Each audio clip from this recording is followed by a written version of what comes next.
Hello and welcome to another episode of the Embodied Union podcast. And I'm Lindsay. I'm Charlie.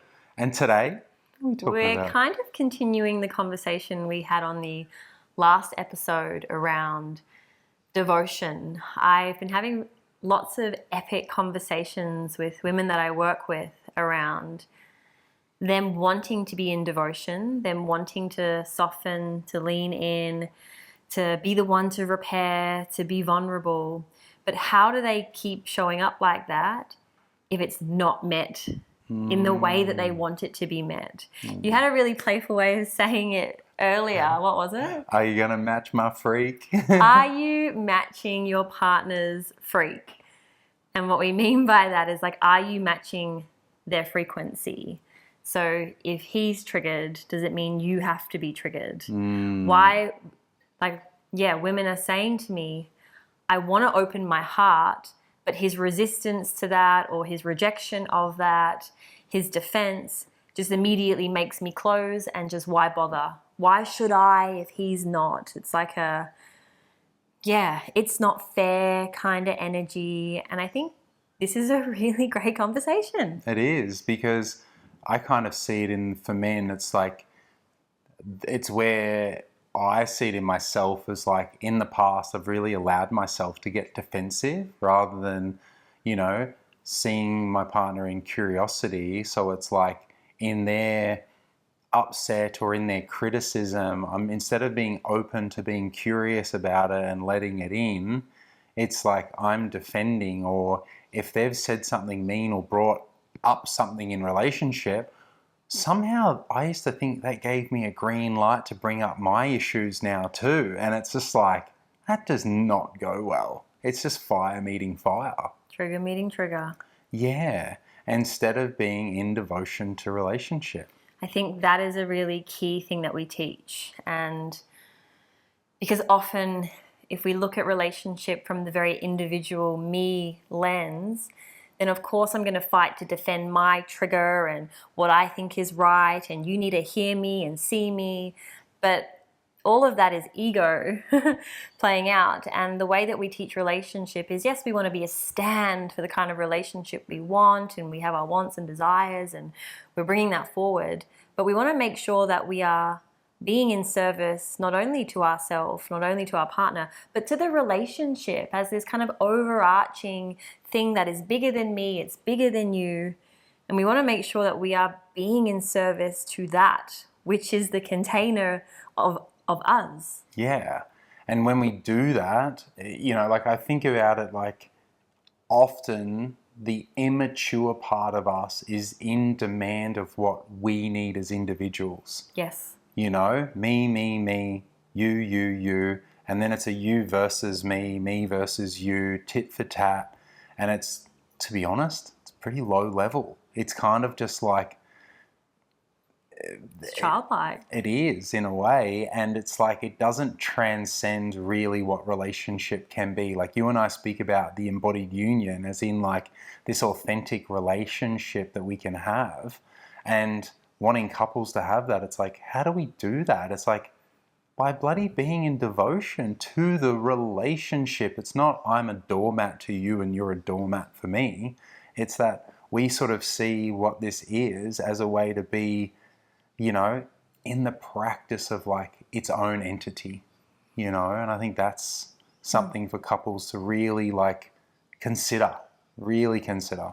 Yeah, I agree. And I think there's a lot of kind of toxic information circulating around polarity style spaces, relationship spaces that have now kind of given, I'll speak for women. Yeah. They've given women this idea that if they just be a good feminine woman, if they just be feminine enough, radiant enough, vulnerable enough, open enough, receptive enough, then that should, without falter, inspire our man to be in his masculine king, divine God energy. If we just be like this, then he will be this perfect man. And I think that this needs to be called out, because I think it's polarity and those teachings are so sacred and so beautiful, but the message is getting lost in translation behind this like image of the perfect man. And like I think of a client working with today, it was a real reality check for her that I helped her to land on. It's like even a really good man is an imperfect man. Yeah. We are going to have to surrender to an imperfect man, just as we are imperfect, because it's kind of the deal with us all being human. You didn't. So it's like some women are attached to, well, if I'm showing up like this, then he should just be present all the time. He should be making love to me flawlessly every single time. He should be in devotion to his mission without failure. He should be providing in this way and this way. And I just think that is like, it's kind of cock blocking ourselves, and it's not allowing our partner to be the human that he is. It's like a good man will fall from grace. There will be times, and there are times where you are distracted. You know, there are times where I open my heart and you're in collapse.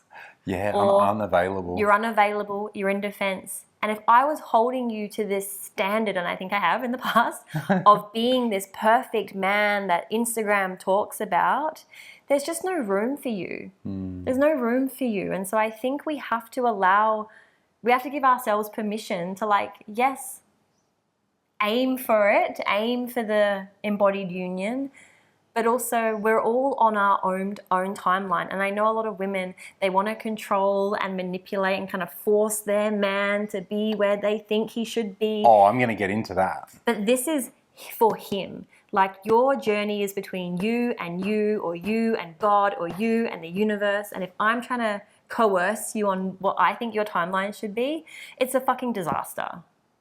So long story short, it's like, yes, these ideals of embodied union, sacred union, they're very beautiful, but polarity is not so rigid, you know? We're humans. Yeah. Put the idea of the perfect man, the good feminine woman in the bin, and just lean in, open your heart, not to have him be a certain way, but because you deserve to be a woman who chooses love over fear. You're giving yourself a gift, and you're giving the relationship a gift. Yeah. Sometimes it'll call you forward into your presence. Sometimes it won't. Can that be okay? Yeah. Take a breath. Yeah. Good to see you so inspired, my love. And like, just the work that is to getting to that understanding and recognizing, because I think, you know, like, and I'll speak for men in that sense of just like, we have this idealistic version of what we want our partners to be like. And, you know, that whole thing of like, men want peace. And I kind of get that. And there's these teachings where it's like, it should be this and it should be that. But it's like, what we're really uncovering here is having this expectation and having it be that it should be, how can I describe it? It's kind of like when we grow up, when we're in childhood as men or as young boys, we experience our mum as most likely this caretaker, this caregiver, this endless patience, this nurturer no matter what, lots of touch, lots of affection, lots of kind words, lots of being there. And because we are dependent and we are like young, we need our parents and we need our caregivers. And I think when we come into adult relationship, if we're not mindful, we kind of put that onto our partners as far as like being this always and forever available person that should be like, live up to like the fairy tale, the Disney, the perfection of like this, you know, never-ending fountain of love no matter what. And I think what happens so often, I see it as like men have pain, especially emotional pain, and there is a contraction when they're in relationship. Like, I think a lot of men have the experience of being in a honeymoon with their partner, like the honeymoon energy, and thinking that it's just going to be like that. And then, you know, going into the, well, you're not like that anymore, so I'm going to shut down or I'm going to withdraw. instead of seeing it as like the progression of the relationship, of the deepening into the connection, it's comparing. A lot of comparison to like, well, you used to, and you were like that. And by doing this, instead of being in devotion to the relationship and what it needs, it starts to build, often it's resentment, often it's unexpressed anger, because men aren't taught how to express their anger in healthy ways, especially in relationship if they have something that they're upset about towards their partner, and grief in general, which is sadness. So it's like unexpressed sadness, unexpressed madness really breeds resentment. And if you have resentment in relationship, that definitely comes across as criticism, contempt, stonewalling, shutting off. And then when that happens, there's no devotion.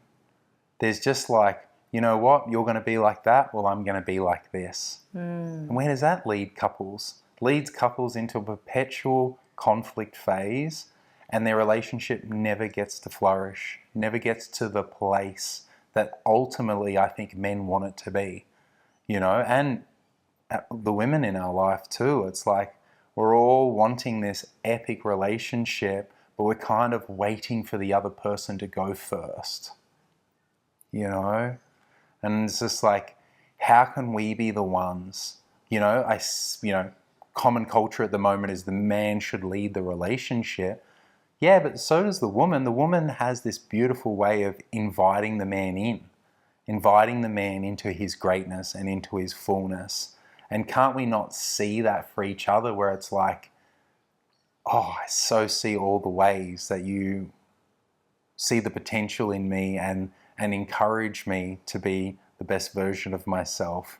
And same likewise. It's like, how can we pour water, how can we nourish our partner? Like, if you're listening to this podcast, it's like, what's the way in which you potentially used to, or that that your partner loves to receive your love, your gift, your energy, your effort, and thinking about it like, what happens if I was the one just to truly go all in the relationship?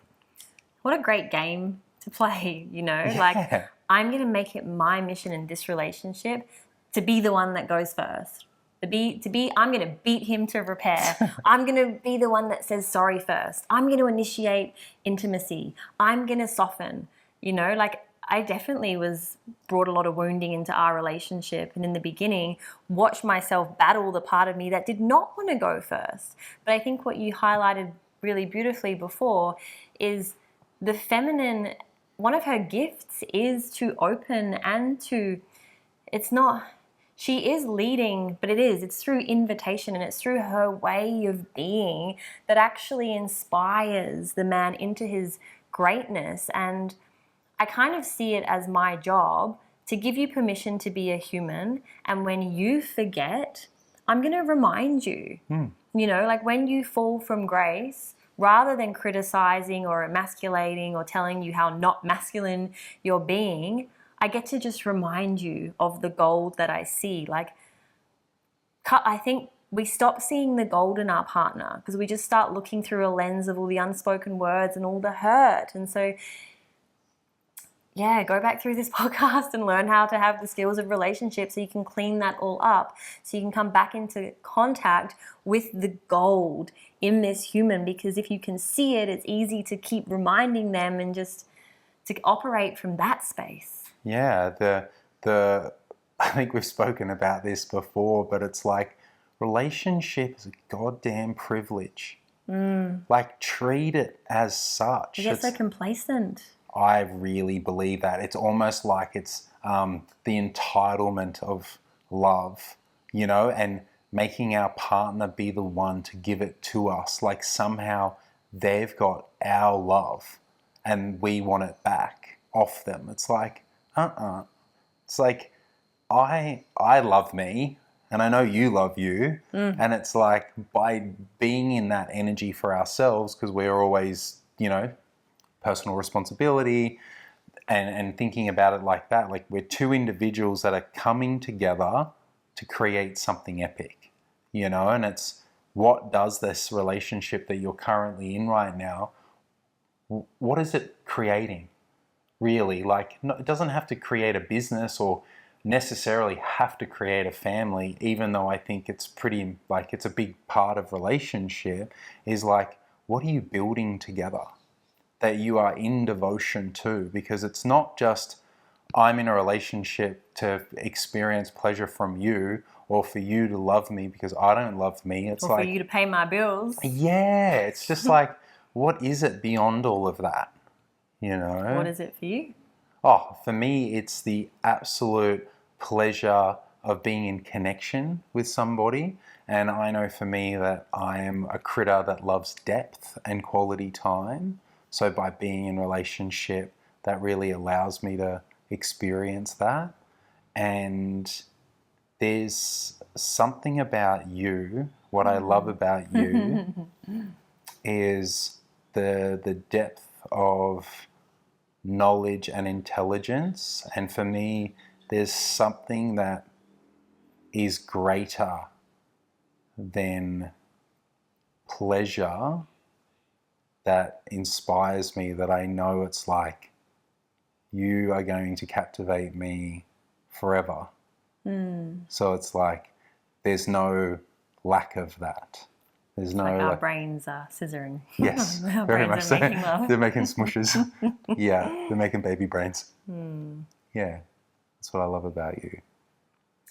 I think it's like I really see relationship as being the arena for my own like personal growth. There's like almost a selfish aspect, and that I know that by being in relationship with you and choosing to do it consciously as best we can, it's like that is actually how I get to access the best version of myself, which I know has been like a motivating thing I've had for so long. This like, how can I step into more of like my own embodiment and worth and all of that? And I think relationship is the place where you get to grow in that way. And it's like this is only in this relationship, because we are really operating in this way.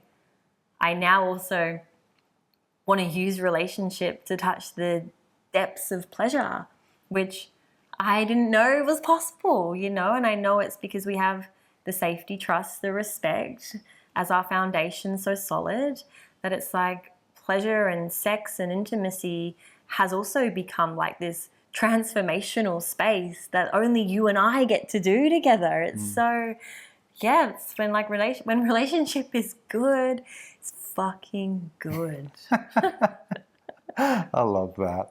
I love And that. what I love about you is also that our brains are scissoring and making love. To be met intellectually is the thing I didn't know I needed. It's the thing I never knew that was the thing that was missing. And it's so satiating, honestly. Yeah. I think a lot of women long to be met in that way, because to me, like, intelligence is also emotional intelligence. Absolutely. Absolutely. And knowing that there are these skills in relationship, it's like, to me, it's almost like I can have so much compassion for others because I see it in myself as like really knowing after the fact that I just lacked skills in relationship. I kept thinking that if I got it right, or I know I hear a lot of people go, well, when I meet the right person, it's like, it's kind of the half truth that yes, you need to, you will meet somebody and there will be a connection, but it's having the skills of developing the relationship. It's like, you could have the best product in the world and it doesn't mean you're going to sell 1 billion units of it. It could be the best thing in the world, but it's just like, it's how it's sold and how it's connected to and whatnot. So it's the same thing in relationship. You might meet that person, but do you have the skills? And are you going to wait to get into a relationship to build those skills? That's risky. Or are you going to start to learn to develop those skills now? Like as of today even, of like really leaning in to learning the skills of relationship and of ultimately, like to me, devotion is kind of like black belt levels of I was going to say, it's relationship. kind of like you learn the skills of relationship first, and then you learn the skills of devotional relationship. I think there really is something like that to it. I've noticed in myself, a lot of my content and teaching used to be very much around the skills of relationship, but it's like I've clocked that level myself. Like I feel very embodied and integrated in it. And of course I'm still a human and I fuck up and fall down. But now I see myself teaching more devotional relationship, and that is what I feel like I'm actually more in the practice of. But I had to kind of really master, like I couldn't repair. I never knew how to repair. I wasn't going to be in devotion if I didn't know how to repair. Like That's right. knowing how to repair is one of the skills of devotional relationship, you know? So there are stepping stones. So true. Yeah, I think so. It's like, you know, I talked to somebody today and they're like, they've picked up like the love languages book. And I'm like, oh, that's so like cool, you know? But it's like, that's not the silver bullet. And like, he knows that too. So it's like, it's only one part of the relationship is knowing that sort of stuff. And then it's all the other things. So, you know, for us sitting here, sort of like speaking to the devotional aspects, I really get that it's like, it is that part of the relationship where you're wanting it to go beyond just getting along. You might be in a relationship where you've had a family and it's just like, how do we redefine the relationship, you know? Or it's moving into a different level of relationship, and it's instead of trying to like intensify the relationship, trying to push it back into honeymoon, it's like, how do we deepen this connection with all the history that we have together and the depth of knowledge? Like inevitably these shores start to get closer and closer together as we get to know each other more. So how do we like build upon that to be more in devotion? Like how can I see you more and take you in more as a way to really like intensify the love with depth rather than with novelty or whatever it might be. Yeah. So you've still got something that you're coming up with at the moment? Yeah, I spoke about this last episode. Devoted is my new program for women, where I'm going to teach them how to be in devotion to self, to him, and to love. And that really is the big one, like how to be in service to the relationship. How do you keep your heart open when it is screaming at you to close, you know? I want to teach you these skills. And it must be 2 weeks now, 2 or 3 weeks is when it's going to start. It has not hit full price yet. It is still in a pre-sale. So if you are interested, now is a really good time to make a move. And if you have any questions, you can find me. I am Charlie S. Hannah on Instagram or through the Embodied Union Instagram. Yep. And if you're a man listening to this podcast and you're like, I got some work to do around this and I would love to learn, I am totally ready for this kind of work with men. I love it. And you can contact me at Lindsay B on Instagram. And if you're a couple, because one of the my favorite parts of our work is when the two of us sit down with a couple together and we kind of take them on a journey to really master the skills that we talk about all the time. So just know there's layers, there's options, and we'd love to hear from you. Thank you, my love. See you all next week.